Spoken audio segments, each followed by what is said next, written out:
دوستو ہمارے چینل نعت عابد نیموی کو لائک اور سبسکرائب کر کے ہماری حوصلہ افزائی فرمائیں۔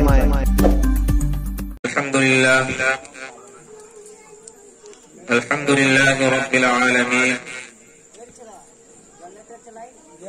والصلاة والسلام على سید الانبیاء والمرسلین محمد وآلہ واصحابہ واہل بیتہ اجمعین، اما بعد۔ اعوذ باللہ من الشیطان الرجیم، بسم اللہ الرحمن الرحیم۔ يا أيها الناس اتقوا ربكم الذي خلقكم من نفس واحدة وخلق منها زوجها وبث منهما رجالا كثيرا ونساء واتقوا الله الذي تساءلون به والأرحام صدق الله العظيم۔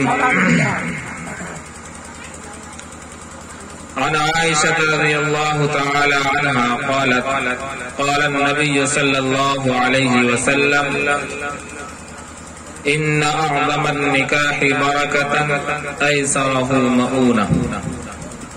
أو كما قال عليه الصلاة والتسليم۔ برادران محترم، اسٹیج پر بیٹھے علماء دین، پردہ نشین خواتین، میری مائیں اور بہنیں، ابھی آپ حضرات کافی دیر سے ایک اعلان ہو رہا تھا کہ جو حضرات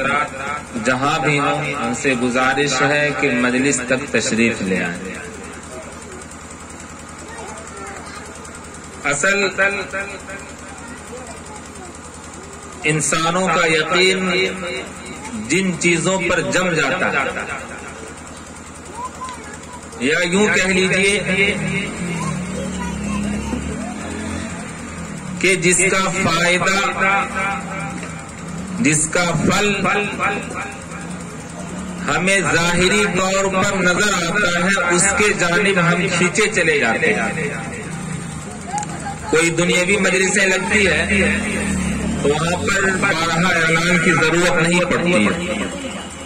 گرچہ وہ نقصان دہ، لیکن ہمارا نفس، ہماری خواہش اسی چیز کی تمنا کر رہی ہے تو ہم اس جانب کھینچے چلے جاتے ہیں۔ لیکن ان پروگراموں سے ہمیں کیا ملے گا، اس کا یقین ہمارے دلوں کے اندر جمع ہوا نہیں۔ ایک مرتبہ آپ صلی اللہ علیہ وسلم مسجد نبوی میں تشریف فرما، وہ حضرات غور سے سنیں گے جو ادھر ادھر ٹہل رہے ہیں۔ آپ صلی اللہ علیہ وسلم کے ارد گرد صحابہ کرام بھی تشریف فرما۔ آپ صلی اللہ علیہ وسلم نے عرض کیا، اے میرے صحابہ، تمہارا گزر اگر جنت کے باغیچے سے ہو تو تم کچھ کھا پی لیا کرو۔ کیا فرمایا؟ اگر تمہارا گزر، بولیے نا بھائی، جنت کے باغیچے سے ہو تو کچھ کھا پی لیا کرو۔ صحابہ کرام کو بڑی حیرت ہے، یا رسول اللہ، آپ نے ایک طرف جنت کی صفت یہ بیان فرمائی، مالا عین رأت، جس کو دنیا کی کسی آنکھوں کے اندر وہ طاقت نہیں ہے کہ ان کی نعمتوں کو دیکھ سکے، مالا عین رأت، جس کو کسی آنکھوں نے نہ دیکھا، جنت کی ایک صفت، ولا اذن سمعت، اور ان کی صفتوں کے بارے میں، وہاں کی نعمتوں کی حقیقتوں کے بارے میں کسی کانوں نے بھی نہیں سنا، ولا خطر علی قلب لبشر، اور وہاں کی نعمتیں کیسی ہوں گی، وہاں کون کون سی چیزیں دی جائیں گی جس کا حقیقی تصور کسی انسان کے دل کے اندر بھی نہ ہوا ہو۔ آپ نے جنت کی صفت تو یہ بیان فرمائی، اور آپ خود یہ فرما رہے ہیں، میرے صحابہ، اگر تمہارا گزر جنت کے باغیچے سے ہو تو کچھ کھا پی لیا، بڑی حیرت ہے۔ تو آپ آپ صلی اللہ علیہ وسلم نے ارشاد فرمایا اے میرے صحابہ جہاں پر اللہ کا ذکر ہو جہاں پر مجھ پر درود پڑھی جائے یعنی جو مجلسیں اللہ اور اللہ کے رسول کی نسبت پر لگی ہو وہ مجلسیں جنت کے باغیچے ہیں اور اس میں کہی جانے والی باتیں جنت کے پھل اور میوے ہیں۔ اس لیے میرے بھائیوں میں ایک مرتبہ پھر سے گزارش کر رہا ہوں کہ آپ حضرات ادھر ادھر کے کاموں سے اپنے آپ کو چھوڑا کر کے مجلس کے اندر آنے کی زحمت گوارا کریں کوشش کریں کیونکہ ابھی تو ابتدائی پیچھے ہمارے مقررین کی فہرست کافی لمبی ہے اس لیے آپ حضرات سے گزارش ہے کہ آپ حضرات تشریف لائیں میں تو اس لیے آ گیا کہ آپ حضرات کا ایک مزاج بن جائے سننے سنانے کا اور ہمارے اکابرین کی جب باتیں ہوں گی تو اس وقت ہمارا ذہن ان کی باتوں کو لینے کے لیے تیار ہو جائے اس لیے میں آ گیا۔ تو خیر آج کی یہ جو مجلس ہے یہ نکاح کی مناسبت سے ہے نا نکاح کی مناسبت سے ہے نا مجھے جیسا کہ علم ہے کہ نکاح کی مناسبت سے مناسب سمجھتا ہوں اسی کے متعلق چند باتیں آپ حضرات کے سامنے رکھوں اور اس امید کے ساتھ کہ مجھے بھی اور آپ کو بھی اللہ رب العزت کہنے سننے سے زیادہ عمل کرنے کی توفیق عطا فرمائے۔ آپ حضرات کے سامنے میں نے قرآن کریم کی ایک آیت کریمہ تلاوت کی جس کا تعلق سورہ نساء سے اور آج کی یہ مجلس جو نکاح کی مناسبت سے ہے اور میں جو آپ حضرات کے سامنے بات کروں گا ایک پیغام دینا چاہتا ہوں میں کیا بلکہ شریعت اسلام شریعت مطہرہ تمام انسانوں کو یہ پیغام دینا چاہتی ہے۔ جب نکاح ہوتا ہے اس کے اندر ایک رکن ہے خطبہ مسنونہ رکن ہے سنت ہے خطبہ پڑھنا قاضی صاحب آتے ہیں اور خطبہ پڑھتے ہیں اس خطبے سے ایک پیغام دیا جاتا ہے جس کو آپ خصوصاً دولہا دلہن کے لیے اور عموماً تمام انسانوں کے لیے معلوم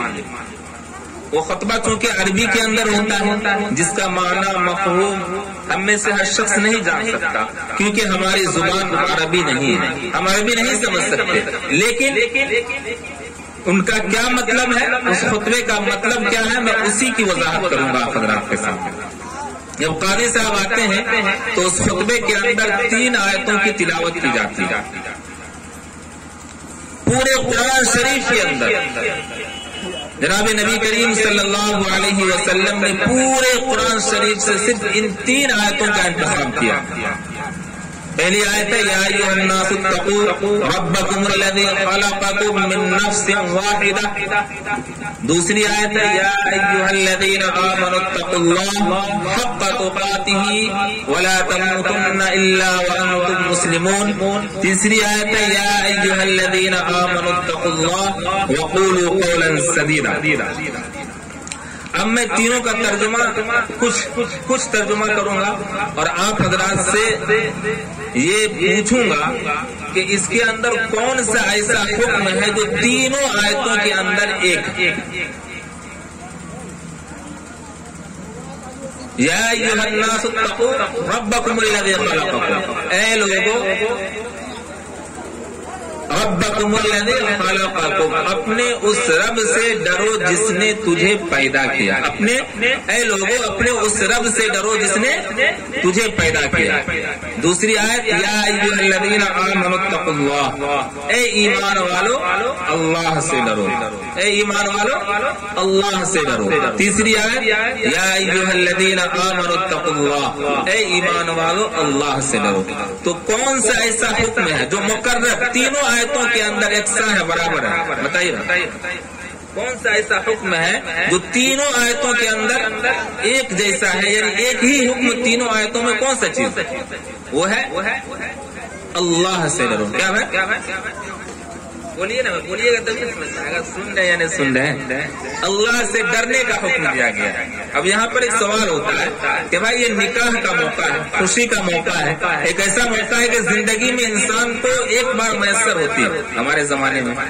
ایک بار میسر ہوتی ہے، یہ بالکل خوشی کا موقع ہے، انسان بہت سارے کام اس کے اندر بہت سارے خرافات انجام دیتے ہیں اس خوشی کے موقع پر، لیکن شریعت اسلام نے جو ہمیں ایک پیغام دیا وہ کیا ہے؟ اللہ سے ڈرنے کا، اللہ سے ڈرنے کا۔ تو یہاں پر ایک بات سمجھنی ہوگی کہ نکاح کی برکت سے ہمیں ملتا کیا؟ نکاح کے ایجاب و قبول سے،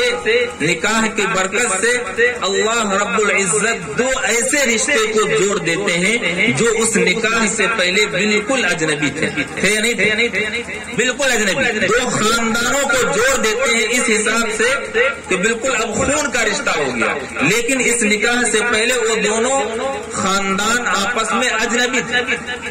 لیکن اس نکاح کی برکت سے اللہ رب العزت نے ان دونوں کو ایک خون کا رشتہ بنا دیا۔ یہ تو ہو گئی نکاح کی وجہ سے یہ دونوں رشتے آپس میں جڑے، لیکن اسلام کے اندر ایک دوسرے کے حقوق کا بڑا خیال رکھا گیا۔ اگر ہمارا پڑوسی ہے تو ان کا کیا حق بنتا ہے ہم پر، اگر ہمارے والدین ہیں تو ان کا کیا حق بنتا ہے ہم پر، ہم اگر لڑکے ہیں تو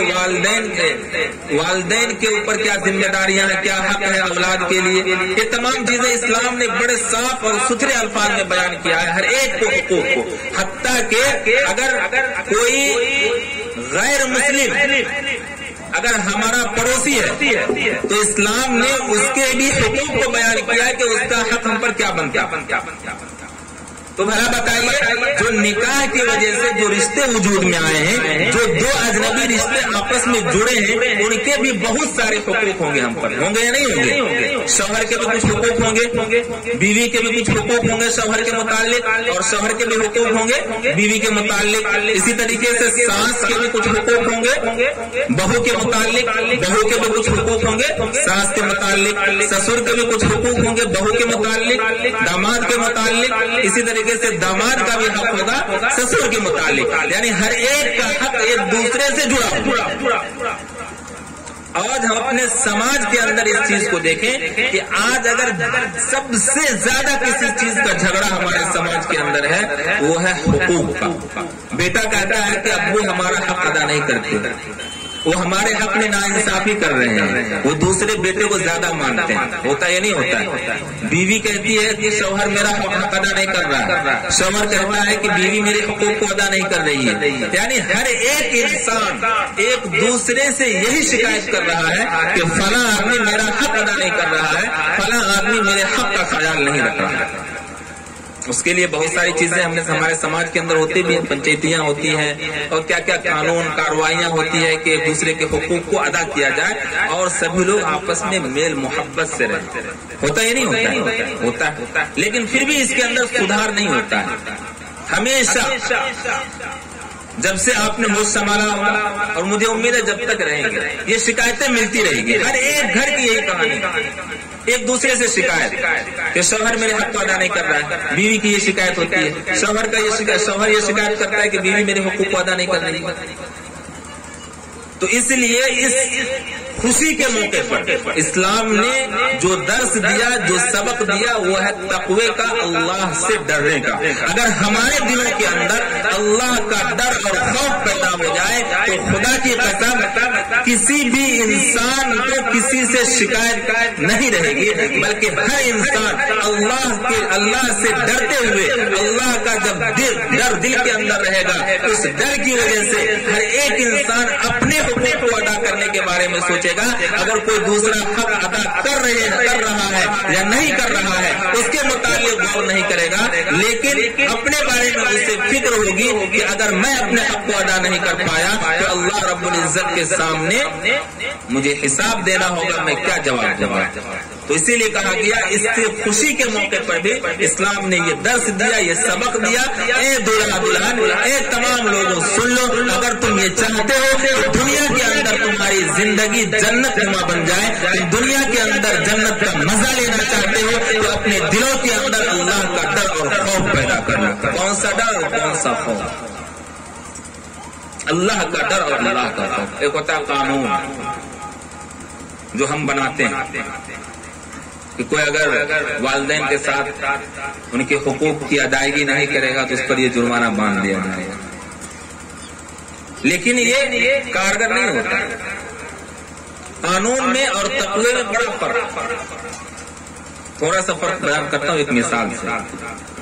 ہم بہار کے رہنے والے ہیں اور آپ بھی بہار کے رہنے والے ہیں۔ بہار کے اندر ایک چیز لاگو ہے، شراب بندی۔ شراب بندی ہوئی نہیں بہار کے اندر ہے، اور اس پر قانون بھی ہے کہ جہاں پر لوگ شراب پیتا ہوا پکڑا گیا یا بناتا ہوا پکڑا گیا تو پرشاسن اس پر کارروائی کرتی ہے۔ کرتی کہ نہیں کرتی؟ کرتی ہے نا، کرتی ہے، بالکل کرتی ہے لوگ۔ لیکن اب زمینی سطح پر دیکھیے کہ پہلے یعنی شراب بندی سے پہلے کتنا شراب ملتا تھا اور اب کتنا شراب مل رہا ہے۔ ادھر بھی ہے، اس پر غور کر سکتے نہیں؟ بہت ملتا ہے، جتنا شراب بندی کے سمے پہلے مل رہا تھا اتنا یا اس سے زیادہ ہی مل رہا ہے نا۔ حالانکہ قانون بن چکا ہے نا کہ جو پکڑا گیا اس پر کارروائی ہوگی، لیکن کوئی اثر ہوا؟ زمینی سطح پر اس کا کوئی اثر ہے؟ سمجھ میں آتا نہیں آتا۔ لیکن آپ کو لیے چلتے ہیں تقوی کے میدان میں۔ آج سے 1450 سال پہلے چلیے مدینہ کے گلیوں کے عرب کے قوم ایک ایسی قوم تھی جو شراب کے بالکل عادی تھے۔ شاید آج کے زمانے میں جتنا وہ لوگ شراب کے عادی تھے، آج کے زمانے میں اس کا 54% بنے۔ ہر وقت کا الگ شراب، صبح کے پینے والا شراب الگ، شام کو پینے والا شراب الگ، دوپہر کو پینے والا شراب الگ، اور حتیٰ کہ اس زمانے میں ان کو اتنا معزز اور شریف مانا جاتا تھا جو جتنا زیادہ شراب پیتا تھا۔ بات پر غور کیجیے گا، شراب ان کے گٹھی کے اندر اس طریقے سے پڑی ہوئی تھی کہ ان کے زمانے میں سب سے بڑا معزز اور شریف وہی مانا جاتا تھا جو زیادہ شراب پیتا تھا۔ اب سوچ سکتے ہیں وہ لوگ شراب کے کتنے عادی ہوں گے۔ اسلام آیا، دھیرے دھیرے غلط چیزوں کی جو عادت صحابہ کرام کے اندر پڑی ہوئی تھی اس کو دور کرتے چلے گئے۔ اب باری آئی شراب کی،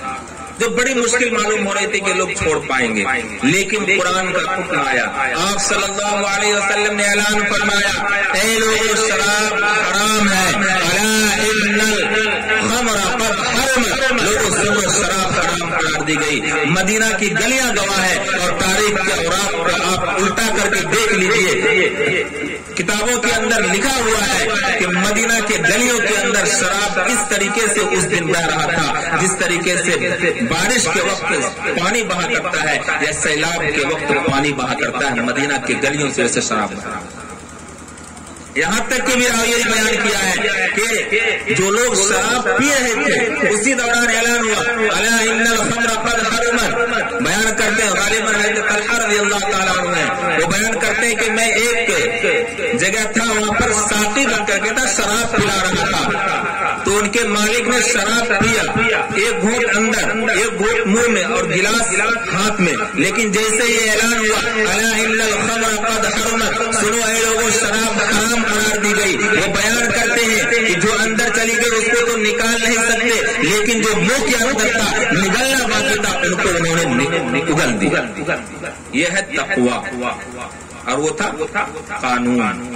جو ہم نے بنایا، جو سرکار نے بنایا۔ تو تقوی میں اور قانون میں کتنا فرق ہے سمجھ میں آ گیا؟ رات کے اندھیرے کے اندر بھی ہوں گے نا پھر بھی اللہ کا ڈر ہوگا، اور لیکن قانون کا ڈر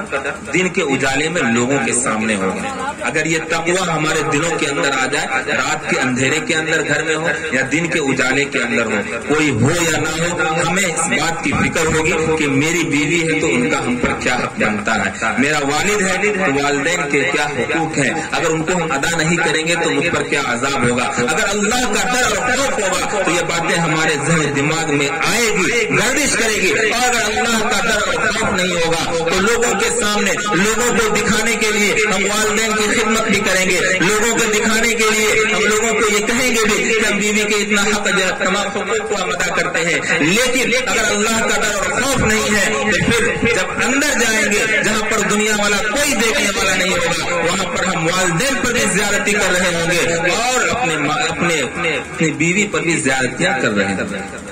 آج یہی ہو رہا ہے کہ دل کے اندر سے خوف خدا نکل چکا ہے، ہر چیز آج ہمارے لیے دنیا، ہر چیز آج ہمارے لیے دنیا کو دکھلانا ہے، دنیا کو خوش کرنا ہے، اسی کو لے کر کے ہم آگے چلتے ہیں۔ اگر اللہ کا ڈر اور خوف پیدا ہوگا تو ہم کہیں بھی رہیں گے، حتیٰ کہ جنگل کے اندر بھی رہیں گے، پھر بھی اللہ کا ڈر اور خوف ہمیں وہاں پر بھی گناہوں سے روک کر کے رکھے گا۔ ہے تو عمر فاروق رضی اللہ تعالیٰ عنہ کا واقعہ سنا ہو، سفر پہ جا رہے تھے، زیادہ راہ ختم ہو گیا، جو کھانا وغیرہ توشا لے کر کے چلے تھے راستے میں ختم ہو گیا، بھوک لگ گئی۔ ایک چرواہا بکری چرانے والا نظر آیا جو کافی بکریاں یا بھیڑیاں چرا رہا تھا۔ ان سے آپ رضی اللہ تعالیٰ عنہ نے کہا کہ سنو ادھر، میرا زیادہ راہ ختم ہو گیا، میرا توشا ختم ہو چکا، مجھے بھوک لگی، تیرے پاس بکریاں ہیں، تو ایک کام کر، بکریوں کا دودھ مجھے دے دے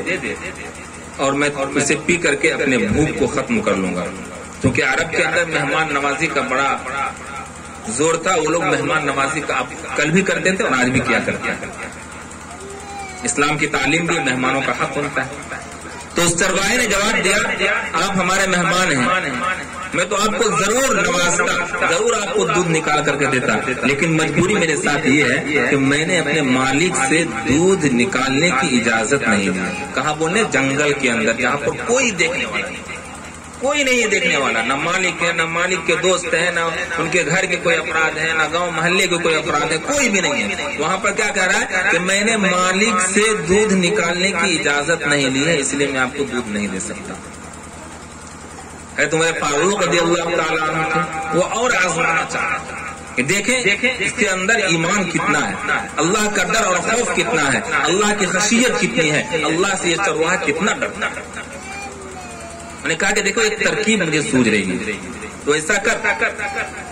کہ بکری کو تم مجھ سے بیچ دے اور جو روپیہ ہوگا وہ میں تجھے دے دوں گا۔ تو مالک سے جا کر کہنا کہ بکری کو بھیڑیے نے کھا لیا تو روپیہ تجھے بچ جائے گا اور مالک بھی مان لے گا کہ جنگل کے اندر بکریوں کو بھیڑیے نے کھا لیا۔ ترکیب تو بہت اچھی تھی کہ چرواہا جو بے بس مجبور روپیہ سے، ہر اعتبار سے روپیہ کی اسے ضرورت تھی، چاہتا تو جنگل کے اندر جہاں پہ کوئی دیکھنے والا نہیں لے بھی سکتا تھا اور اپنی ضرورتوں کو پورا کر سکتا تھا، لیکن ایک چرواہا کا تقویٰ دیکھیے، اللہ کا ڈر اور خوف دیکھیے، اللہ سے کتنا ڈر رہا ہے، ان کا ایمان کس درجہ بڑھا ہوا ہوگا۔ ایک چرواہا وہ اس وقت تک یہ نہیں جان رہا تھا یہ سامنے والا امیر المؤمنین ہے، وہ جواب دیتا ہے، یا آپ مجھے یہ ترکیب بتا رہے ہو کہ بکریاں مجھ سے بیچ دو، روپیہ لے لو اور مالک سے کہہ دینا کہ بھیڑیے نے کھا لیا، تو اللہ کہاں گیا؟ اللہ تو مجھے دیکھ رہا ہے، میں کیسے کر سکتا ہوں؟ کیا کہا؟ میرا اللہ تو مجھے دیکھ رہا ہے۔ آج جب ہم گناہ کرتے مجھے خیال آتا ہے کہ میرا اللہ مجھے دیکھ رہا ہے۔ دل کو گواہ رکھیے اور اس بات کو سوچیے، اگر گناہ کرتے وقت یہ خیال آ جائے کہ میرا اللہ مجھ کو دیکھ رہا ہے، میں کہتا ہوں وہ گناہ انسان اسی وقت ہی کیوں غلط کہہ رہا ہے، اسی وقت چھوڑ دے۔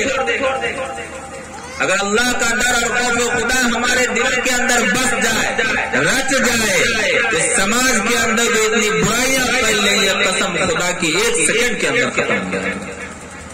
وہی سبق دیا جا رہا ہے نکاح کے موقع پر۔ ایک قاضی صاحب جو آتے ہیں خطبہ پڑھنے کے لیے یہی سبق دیتے ہیں کہ اے لوگوں، اگر اپنے معاشرے کی اصلاح چاہتے ہو، اپنی زندگی کو جنت نما بنانا چاہتے ہو، اپنی زندگی کو حسین بنانا چاہتے ہو، تو اپنے دل کے اندر اللہ کا ڈر اور خوف پیدا کرنا۔ اللہ کا ڈر اور خوف کیا ہوتا ہے، اس کا ایک چھوٹا سا واقعہ اور بیان ہوتا ہے۔ کہتے ہیں عمر فاروق رضی اللہ تعالیٰ عنہ ہی کا زمانہ تھا، آپ امیر المؤمنین تھے، 40 لاکھ مربع میل غالب آپ نے حکومت کی ہے، 40 لاکھ مربع میل ہے نا، اتنے بڑے بادشاہ، لیکن آپ کا حال کیا تھا؟